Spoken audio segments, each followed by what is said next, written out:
Ayтканда мисалы батырлардын бардыгы эле ошондой кодексти карманган эмес да. Мисалы Жайыл батырды билесиз да. Ал Жакшынакай болуп рыцарский немени кармаган, кодексти кармап, үстүнө Абылай хан болуп отуш болгондо Ерсадырлар өлтүрүп салабыз дегенине карабай, үстүнө астын ат мингизип, үстүнө чапан кийгизип Жакшынакай жөнөткөн. А Жайыл батыр болуп отуш болгондо эмне кылган?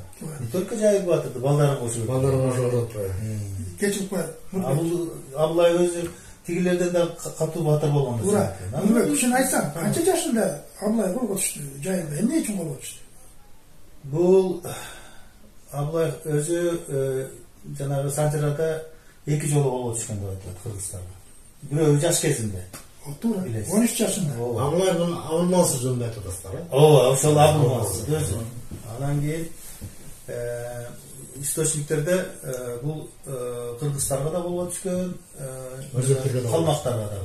Кийин султан болуп турган. Ооба. А мындайда 1700 где-то 62 жылдары Кыргызстарга неме кылган? Жортуу кылган да, Абулфейистер менен болчу. Анан ошолордо мүдөөсүнө жетпей калып, анан өзү келет 65 жылдары Кыргызстарга нападение болуп. Анан ошондо колго түшүп калат да. Бул Абылай хан 17 немеси менен, жоокери менен колго түшүп калат. Анан ошондо таанıyт да, мурда колго түшкөн, жүргөндөрүн көргөн. Анан мындан колунан жакшылык келбейт деп Ерсадыр уже алдында эми көрөбөз киши болгон да, заранее. Ошондойлору болгон. А бирок жана Жайыл батыр муну кой үрген да. Кой. Койбойду. Баштапкы колго түшкөн. Ошол кезде жана экинчи жолу колго түшкөндө хан болуп калган мезгил жок. 65-те боло элек да. 70-жылдын башында болду да. Бул жөн эле жана султан болуп жүргөндө эле. Жана калмага түшкөндө бул султан беле, хан беле? Анда султан болуп калган болчу. Бул жок, хан боло элек да анда. Сиздер айтып атпайсыздарбы? Айтып атпайсыздарбы? Мисалы ошо кыргыздарга 2 жолу колго түшкөн эми бул факт да, бар да. Бар, муну эч ким тарыхтан өчүрөбөйт. Бирок муну казактар өздөрү, могу Абылай ханды изилдөөчүлөр такыр айтпайт кыргыздарга. Жана калмактарга түшкөнүн баса белгилеп, батыр кылып ошону эле айтат да. А кыргыздарга 2 жолу түшкөн бир да айтпайт. Бул туура. Кой үрген да айтпайт. Бул мен кошумча алып коеюн, кечип койдум. Унутуп калабыз да. Жайыл тың жигит экен. Койчу дейт, 13 жашында колго түшкөн калп айтпаса. Ушу жаш кезинде колго түшкөндө балдар менен колго. Бул эмне жылкы жыйын деп келген да? 17-де жаш. Ушундайбы, ушундайда аяк койгондо бул Жайыл жаш балам тың жигит экен деп өлтүргөн эмес да. Баягы жашай бер деп койгон, жашатып койгон.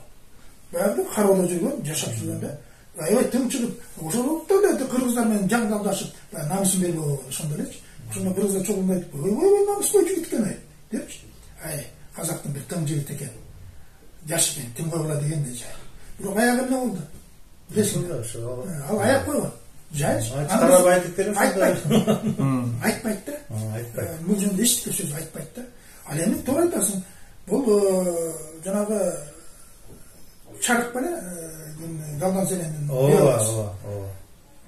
Галдан баягы өлтүрүп койгонду. Ооба.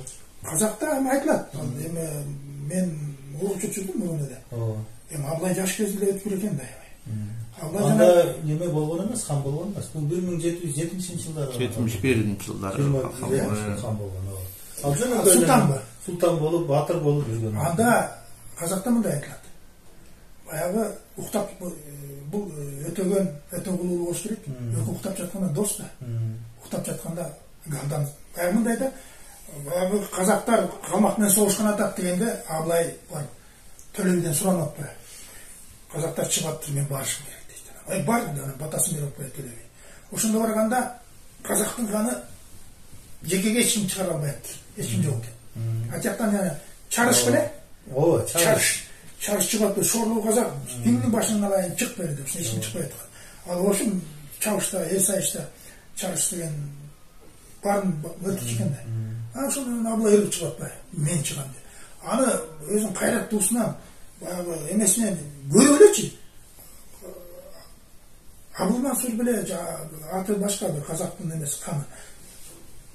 Ишенсең чыккын дегенде. Анан барып эле Абылай деп башын кезип чыкпады. Туурабы? Toora. Soğuştan kийин келгенен хан чакырып алды. Ой, сен Абылай деп уран чакырды.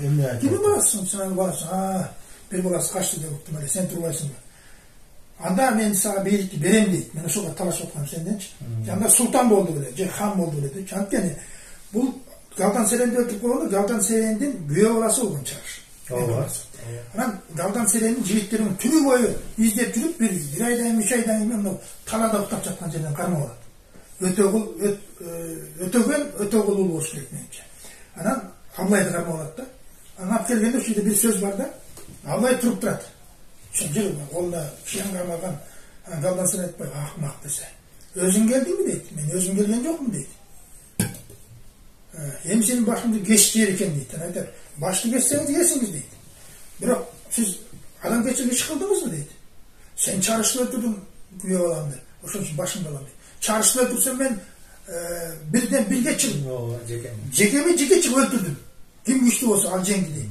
А сиздин кылганыңыз ушул акылга сыябы баатырлык ишине. Мен уктап жаткан жерден камап келдиңер дейт. Анан келип башымды алам дейт. Анан ошондон анан чарыштын энеси кирип келет. Чарыштын өзү колго түшкөн турбайбы акмакты. Бер маган Галдан Серен канча байлык болсо да берем. Мону керегине башын өзүм алам дейт. Галдан Серен кое турсаң бизде сурап кылып эметели, кое турса жок азыр эле бердим акмакты. Ай сен менин баламды кайда өлтүрдүң? Башы кайда дейт. Мен ойлойм ушунда токтой калган окшойт да башым чоң согушта. Анан Абылайдын айтканы бар экен, Абылай азамат экен. Абылай мен канча калмакмын башын кескин. Сенин дагы манка чарыш балаңдын башы кайсы чийдин ортосунда жатканын кайдан билейин деп тур да. Бабажым айтканычы. Анан тиги анан эртең бергин деп кетет да. Анан ошондо анан турганда тактада турат да Галдан Серен. Анан отургун дейт. Абылай эки жакта карап турат. Отуруш жок да. Ошондо бир сөз бар да. Мен кийин угуп калдым. Өтөгүл уулу монтип чөгөлөп отурат да. Сен казактын ханысың. Булар такты бербесе, мен сага такты болуп берейин. Үстүмө отуруңуз дейт. Эми бул ошондой айтып атам да, хан деп берилет да. Ошондо мен үстүмө отуруңуз дейт. Муну казактын ханы деп билиңиз деп, анан Өтөгүлдүн үстүнө отургандан анан Галдан Серен сөтен казактар канчалык жеңилсе дагы намысы күчтүү экенин билип, анан айтат. Отуруш берилечи булар. Отуруп. Бул Абылай ханды сыйлаганы да. Ошондо эле Абылайдын акылдуу экенин анан билип калып, анан жанагы сүйлөшүп атканын айтып атпайбы? Мынча кирип кеттик, эмисин айтып атам. Бул душман десе эле бар, душман акылсыз эмес, акылдуу душман. Ада айлекет душман да Абылай. Анан кийин тиги айтып атпайбы? Эми кезек өлтүрчү кезек келди. Өлтүрөлдү дегенде сөз кылып отурса, анан сураганда ошондо. Казак. Сенде мал көппү деп анан. Бизде мал көп. Тала жанаган мал бар. Силер эмгектенгенди билбейт экенсиңер. Даяр сүт, даяр эт жейт экенсиңер. Дейт да. Бар эле даяр турбайсыңар. Силер жер сугарып, жер айдайсыңар деп. Жер айдабайбыз дейт. Эгерде жерге байыр албасаңар, дагы бир топ жериңерден кетет экенсиңер дейт. Айрылат экенсиңер дейт да. Эмне арманың бар, аз өлөсүң дейт. Мен 3 арманым бар деп бир айтат. Анан айтканда бир арман ушуда.